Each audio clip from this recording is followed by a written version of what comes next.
नमस्कार, स्वागत है एक बार फिर से आप सभी का आपके अपने चैनल हनुमान सेवा परिवार में। आशा करते हैं कि प्रभु श्री हनुमान जी और परम पूज्य गुरुदेव बाबा नीम करौरी महाराज जी आप सभी भक्तों पर असीम कृपा सदैव बनाए रखें। दोस्तों, क्या आप जानते हैं कि एक मनुष्य में दोनों ही स्वरूप आस्तिक और नास्तिक एक साथ होते हैं? जी हाँ, हो सकता है कि थोड़ा आप चौंके हों, लेकिन ये बात सत्य है कि एक मनुष्य ही है जिसके अंदर दोनों ही गुण एक साथ में विद्यमान होते हैं। इन दोनों के अंदर संतुलन बनाए रखना ही इस कलयुग का कालचक्र है। जब जब हमारे अंदर नास्तिक प्रभाव बढ़ता जाता है, हम कलयुग के साथी बनते जाते हैं, उसके सहयोगी बनते जाते हैं। और जो जो हमारे भीतर आस्तिक प्रवृत्ति का प्रभाव बढ़ता जाता है, त्यों-त्यों हम कलयुग को टक्कर देते हैं और हम कलयुग को क्षीण कर रहे होते हैं। आपने यह भी देखा होगा समाज में कि लोग बहुत ज़्यादा भी बुरे कर्म करने वाले होते हैं, तो वहीं पर बहुत से लोग भक्ति के मार्ग पर खुद को बहुत ज़्यादा समर्पित करके भी रखते हैं। इन दोनों के अंदर मुख्यतः एक ही बात होती है कि या तो आस्तिक बनने की प्रवृत्ति में और आगे बढ़ा जाए, या फिर नास्तिक बने रहने की प्रवृत्ति में और आगे जाया जाए। और बस इसी झूले के ऊपर धर्म और अधर्म उस मनुष्य को जीवनोपरांत बचपन से लेकर मृत्यु तक अपनी अपनी ओर खींचते रहते हैं। आपने कई बार ये भी देखा होगा कि आपके ही समाज में और आसपास में कोई ऐसा व्यक्ति भी होता है जिसने बहुत ही बुरे कर्म किए होते हैं और वह अब परिवर्तित होकर ईश्वर के मार्ग पर चलने लगा है। ऐसा क्यों होता है? क्योंकि उसके अंदर से वह नास्तिक प्रवृत्ति धीरे धीरे कम होकर आस्तिक प्रवृत्ति बढ़ने लगती है। धर्म की उसके इस जीवन पर विजय होने लगती है। वहीं पर आपने कुछ ऐसे लोग भी देखे होंगे जो शुरुआत से भक्ति के भिन्न भिन्न कार्य करते हुए स्वयं को ईश्वर के कदमों पर चलने वाला दिखाते हुए धर्म के कार्य में निरंतर बढ़ रहे होते हैं, और अनायास ही उनके जीवन के अंदर उनके बुरे कर्म उजागर होने लगते हैं। ऐसा क्यों होता है? क्योंकि उनके ऊपर कलयुग का अधर्म का प्रभाव विजयी होने लगता है। उनके अंदर वह जो आस्तिक प्रवृत्ति होती है वह क्षीण होकर अब नास्तिक प्रवृत्ति में परिवर्तित होती रहती है। दोस्तों, कोई भी मनुष्य पूर्ण रूप से नास्तिक नहीं बन पाता, ना ही कोई मनुष्य यहाँ पर संपूर्ण रूप से आस्तिक बन पाता है।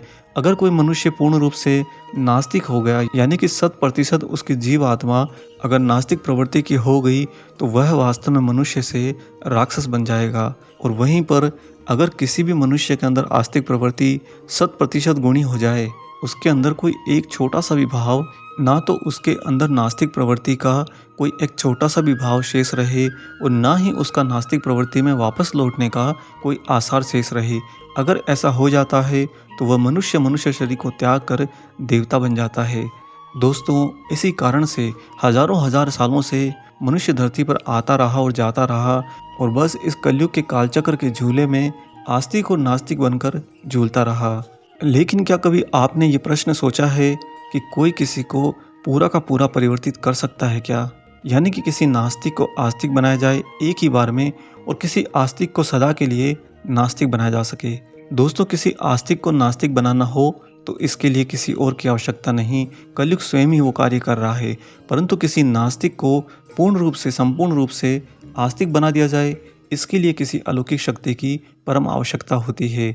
और ऐसी ही एक घटना बाबा नीम करौरी महाराज जी के साथ में घटी थी। उनके सानिध्य में रहने वाले भक्तों ने बाद में उस घटना का जिक्र करते हुए बताया कि किस तरह से एक नास्तिक व्यक्ति, जी हाँ, एक संपूर्ण नास्तिक व्यक्ति पूरी तरह से आस्तिक हो गया, वो भी महाराज जी के एक मामूली से प्रयास से। और दोस्तों, इतना ही नहीं, वह व्यक्ति जब नास्तिक से एक बार आस्तिक बना, सदा के लिए आस्तिक बनकर रह गया और महाराज जी का ही परम भक्त बना।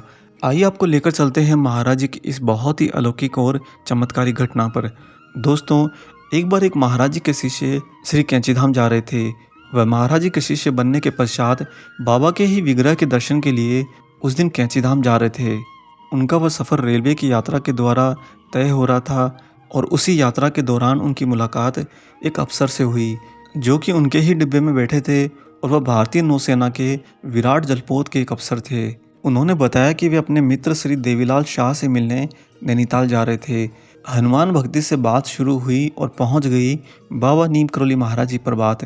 जब दोनों भक्तों के बीच में महाराज जी की बात चल पड़ी, तो वह अफसर बोले कि मैं तो पूरी तरह से बचपन से ही अपने जीवन में नास्तिक था। कभी मैंने ना तो आस्तिक बनने का प्रयत्न किया और ना ही किसी और ने मुझे आस्तिक बनाने के लिए कोई जतन किया। ये अफसर आगे कहते हैं कि मैं तो बचपन से ही कर्म और क्रियाशीलता पर भरोसा रखता था। मेरा एक ही विश्वास था कि अगर मनुष्य कुछ करता है तभी कुछ पाता है, कुछ नहीं करता तो मनुष्य कुछ नहीं पाता। आप 2 घंटे काम करोगे तो उतना ही मिलेगा, अगर आप 2 साल काम करोगे तब आपको उतना भी मिलेगा। ये विचार उन अफसर के थे जिन्होंने स्वयं को नास्तिक होना बताया। भारतीय जलपोत के उन नास्तिक अफसर ने उन दिनों को याद करते हुए कहा कि मैं तो नास्तिक था, लेकिन मेरी धर्मपत्नी इन्हीं मेरे मित्र श्री देवीलाल शाह के कारण बाबा नीम करोली जी की भक्त हो गई थी। एक बार हम दोनों अल्मोड़ा जा रहे थे और जिस मार्ग से हम जा रहे थे उसी मार्ग पर बाबा नीम करोली का आश्रम श्री कैंची धाम भी पड़ता है। जिस दिन हम जा रहे थे उस दिन 15 जून की तारीख थी और मार्ग में हमने देखा कि कैंची धाम में भंडारे के लिए काफ़ी भीड़ है। पत्नी ने तब आग्रह किया कि देखो, आज तो कैंची धाम का स्थापना दिवस है और आज के दिन बाबा जी तो आश्रम में ही मिलेंगे, अतः क्यों न चलकर हम बाबा के दर्शन कर लिए जाएं। इसी विचार से जब पत्नी ने ज़्यादा ही जिद कर ली तो मैंने गाड़ी रोकी, किनारे लगाकर हम दोनों कैंची आश्रम की ओर बढ़े। पत्नी तो बाबा के दर्शन के लिए कैंची धाम के अंदर चली गई, लेकिन मैं चूंकि नास्तिक था इसलिए मैं दरवाजे के बाहर ही चुपचाप खड़ा रहा। काफ़ी देर तक मैं अपनी धर्मपत्नी का इंतज़ार करता रहा। मुझे बार बार ये विचार आने लगे कि ये सब कुछ पाखंड है, ये सब कुछ आडंबर है। क्या ही मेरी पत्नी इतना समय यहाँ पर किसी बाबा के आश्रम में जाया कर रही है, वो भी दर्शन मात्र के लिए। इन सारे प्रतिकूल विचारों से खेलते हुए मैं बस बाहर खड़ा समय काट रहा था। तभी मुझे अंदर से बाबा का एक भक्त बाहर आता दिखाई दिया। ठीक वह मेरे नज़दीक आकर बोला कि आपको बाबा ने बुलाया है। दोस्तों, ये अफसर आगे कहते हैं कि चूंकि मैं धर्मपत्नी के काफ़ी समय से नहीं लौटने के कारण थोड़ा चिंतित भी था, इसीलिए मैं उस भक्त के साथ में आश्रम के अंदर प्रविष्ट हुआ। जब मैं उन बाबा नीम करोली के सामने पहुंचा तो बाबा जी ने मेरे नज़दीक पहुंचते ही जो प्रथम वाक्य कहा वो ये कि तू तो नास्तिक है। ना मैंने हाथ जोड़े, ना मैंने प्रणाम किया और ना ही मैं उनके चरणों में झुका। बस खड़े खड़े ही मैंने जी बोला। मेरे जी कहते ही बाबा जी अपने तख्त पर थोड़ा आगे की ओर झुके और अपने विशाल हाथों पर दृढ़ होते हुए बोले, हम तुझे आस्तिक बना दें क्या? क्योंकि मैं उस समय काफ़ी देर से समय काट रहा था, अतः मनोरंजन करने की प्रवृत्ति से यानी कि मजाक मजाक में मैंने भी बोल दिया कि बना दीजिए फिर। बाबा जी बिल्कुल मेरी ही दिशा में देखते हुए मुझे बोले कि अच्छा, जा अंदर जाके पहले हनुमान के दर्शन करके आ। अब मैंने नज़र उठाकर जब चारों ओर देखा तो मुझे उस समय धर्मपत्नी तो आसपास नज़र नहीं आई और मुझे लगा कि उसे आने में कुछ और समय लग सकता है, अतः क्यों न बाबा का यह कहना मान लिया जाए और देखा जाए कि इन बाबा में वास्तव में कोई चमत्कार या शक्ति है भी कि नहीं। अतः मैं उनके निर्देश अनुसार कैंची आश्रम के अंदर विद्यमान हनुमान जी के मंदिर में हनुमान जी की मूर्ति के दर्शन करने गया। जब मैं हनुमान जी के उन कक्ष में वहाँ पर पहुँचा तो मैंने देखा कि अंदर तो मूर्ति है ही नहीं, बल्कि उस कक्ष के अंदर तो वही बाबा जी खड़े हैं। मुझे लगा कि शायद यहाँ पर अभी हनुमान जी की मूर्ति का प्राण प्रतिष्ठा नहीं हुआ है और ये बाबा जी कुछ काम से इस कक्ष में आए हैं। लेकिन अगले ही क्षण मेरे मस्तिष्क ने यह भी कहा कि मैं तो बाबा जी के वहीं से चलकर यहाँ पर आया हूँ, तो इतनी ही देर में ये बाबा जी मुझसे पहले यहाँ कैसे पहुँचे? एक बार हुए इस भ्रम के विचार से मैंने अपनी आंखें मली। फिर जब आंखें खोल के दोबारा देखा तो भी मुझे वहाँ पर बाबा ही दिखाई पड़े।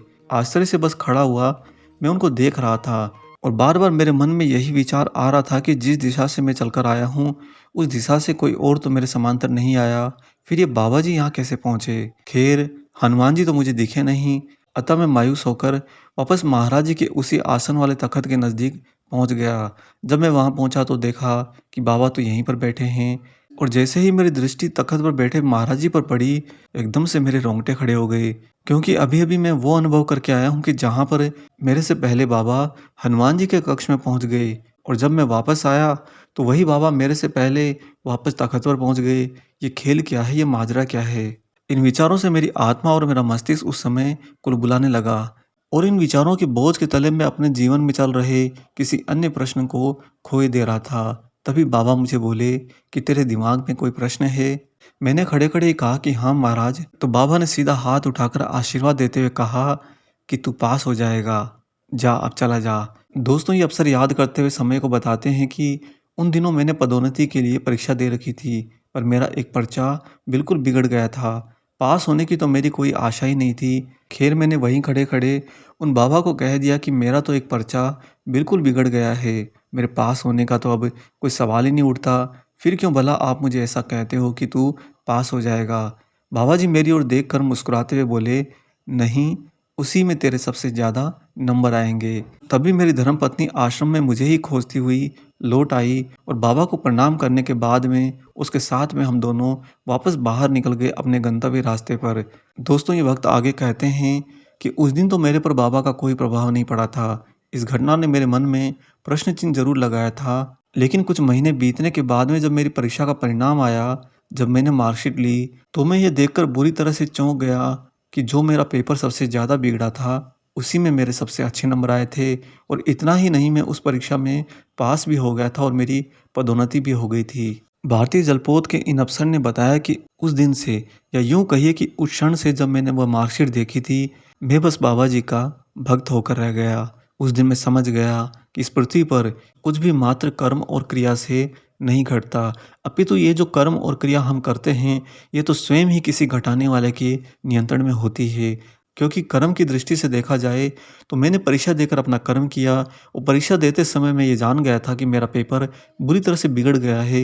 मैंने वो क्रिया भी कर ली थी, इसीलिए परिणाम उसी की दिशा में होना यानी कि मेरा फेल होना निश्चित था। लेकिन जब बाबा ने मुझे ये कहा कि क्या हम तुझे आस्तिक बना दें, और उसके बाद उन्होंने मुझे वो आशीर्वाद दिया कि जा तू पास हो जाएगा, और बिल्कुल हूबहू वही घटना मेरे जीवन में घटी। मैं उसी दिन से बाबा जी का भक्त हो गया, पूरी तरह से आस्तिक हो गया और मेरा विश्वास ईश्वर में सदा के लिए बन गया।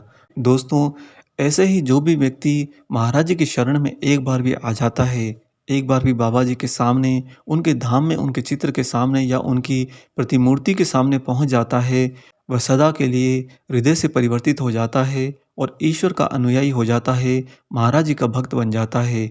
महाराज जी की उसी भक्ति को आप सदा ही अपने जीवन के अंदर अनुसरण करते रहिए। हम आशा करते हैं कि आज का ये अलौकिक प्रसंग आपको ज़रूर पसंद आया हो। वीडियो अगर अच्छा लगा है तो जाने से पहले इसे लाइक कर दीजिए, और अगर आप चैनल पर नए हैं तो चैनल को सब्सक्राइब भी कर लीजिए। मिलेंगे बहुत जल्दी ही एक और ऐसे ही अलौकिक अंक के साथ में।